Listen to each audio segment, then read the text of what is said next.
मेरा नाम महेंद्र है और मैं ग्राम बहरा ब्लॉक चंदौली का रहने वाला हूँ। वो कहते हैं ना, कभी कभी जीवन में अचानक से आने वाली परेशानियां हमें कुछ इस तरह से झकझोर देती हैं कि हमें समझ नहीं आता कि आखिर करें तो करें क्या। ठीक ऐसा ही कुछ दिनों पहले मेरे साथ हुआ। मेरा हंसता खेलता परिवार अपनी रोजमर्रा की जिंदगी में व्यस्त था। एक दिन अचानक मेरी धर्मपत्नी मीनता देवी घर की सीढ़ियों से फिसलकर गिर गईं, जिसकी वजह से उन्हें काफी चोट आई। आनन फानन में मैं अपनी पत्नी को लेकर अस्पताल भागा। वहां डॉक्टरों ने बताया कि इनकी रीढ़ की हड्डी टूट चुकी है और अब ये चलने फिरने, यहां तक कि पांव हिलाने में भी बिल्कुल असमर्थ हो चुकी हैं। डॉक्टरों की ये बात सुनकर मैं एकदम टूट सा गया था और घबरा भी गया था, क्योंकि मैं अपनी पत्नी को इस हालत में नहीं देख सकता था। साथ ही इलाज में होने वाले खर्चे की भी मुझे चिंता सताए जा रही थी।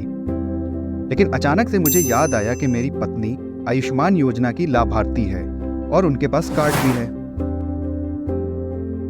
तुरंत ही मैं डॉक्टर आर.डी. मेमोरियल हॉस्पिटल में गया, जहां डॉक्टर शुभम सिंह एवं हड्डी रोग विशेषज्ञ डॉक्टर एस.के. वर्मा ने तुरंत ऑपरेशन करने की सलाह दी।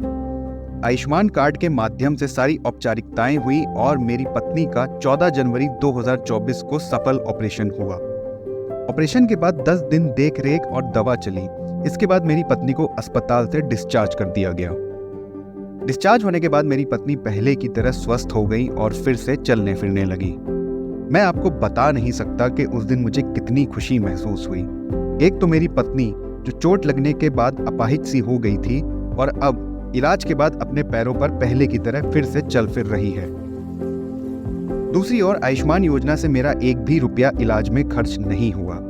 अगर आयुष्मान कार्ड ना होता तो शायद मुझे दूसरों से कर्जा लेना पड़ता या फिर मैं अपनी जमीन गिरवी रखता। मुझे खुशी और संतुष्टि इस बात की है कि मेरी पत्नी का सकुशल निशुल्क इलाज हो गया और इतनी बड़ी मुसीबत आने के बावजूद आयुष्मान कार्ड की वजह से हमारे परिवार पर कोई भी आर्थिक संकट नहीं पड़ा।